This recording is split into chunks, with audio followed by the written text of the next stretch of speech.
Good morning, lovely people.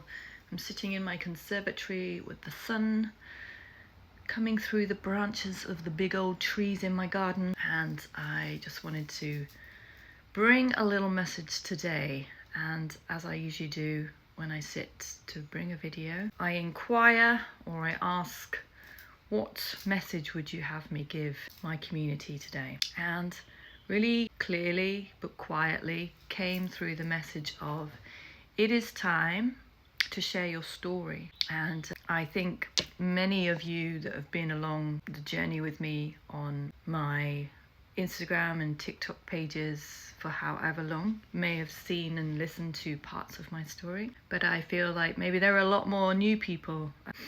There's branches of my reach that are spreading to different places, and I've got new followers and new people commenting who came along for the ride in the last week or so. And so I am going to try and share my story at some point. However, this message is for you. And the picture that I was having was of a big fruit tree. Now, I have an olive tree that is baby size in my garden, and it's going to take quite some time before, if ever, in this UK heat, although saying that, we've had the heat recently, so I may get some olives. But from a small, what they call it, a sapling or a young plant, it takes quite some time before you see the evidence of any fruit. But does that mean that it's not an olive tree, simply because we have no evidence of fruit? And so the picture in my mind that I was having, it was of fruit trees. There was like apple trees and pear trees and cherry trees and whatever fruit tree you can think of. The fruit is kind of the last stage. That is the point when everyone sees and believes that it is an apple tree. Even if you recognize the leaves, there were hints that this is an apple tree because we recognize the shape and we recognize the greenery. Some people in life will only believe it's an apple tree when they see an apple on it. And how is that not so true of us? I'm hearing all sorts of little interludes of this message as I say them.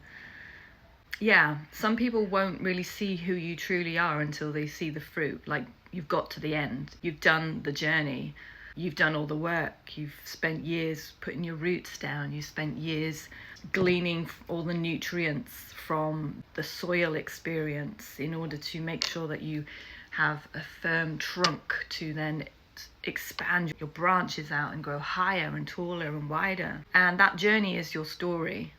That journey of how you became the evidence of the fruit is your journey. It is your story. And more often than not, we see people in their fruit stage where they've kind of made it, they've seen it, they've got to the point where there's fruit in their lives. They're seeing the benefits of all the hard work that potentially no one has seen.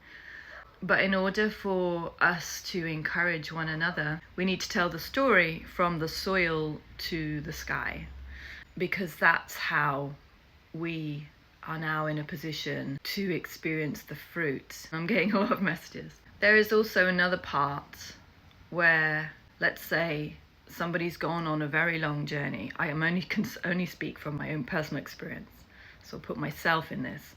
You've gone on this long journey and it's taken years, decades perhaps, to get to the point where you're seeing the fruit of what was spoken to you in your seed form, what you would become or what you would do and what your gifts are. It was always like a prophecy or a forward thinking. I speak a lot about my book of visions, which is a journal essentially, but it's like a drawing book, and I've drawn my visions and things that I've seen in my dreams from decades ago. You're talking from a very young age. I think that book started around the age of 19 onwards, and in that book I've literally drawn the visions that Spirit have given me of where I will be and what I'll be doing in the future and what I'm here to do. In part because what would be the joy of seeing it all, some of it has to be an element of surprise, but I kind of always knew the gist. And, I knew in my heart where I was going or what was going to occur and how it was going to look in certain parts. But there are some people that would poo-poo that and dismiss that and no, I don't really believe that, because some people need to see the fruit before they believe. where others can see that seed, that element of, yes, she's going to have those apples in the future, because she's already expressing that element of the seed of the apple tree now, and demonstrating that that's the direction that she's going, or he's going. And they can see with different eyes of faith perhaps. So there will be people along your journey that can see that what you're feeling, seeing, sensing about yourself and where you're heading and what your gifts are and what your journey is all about.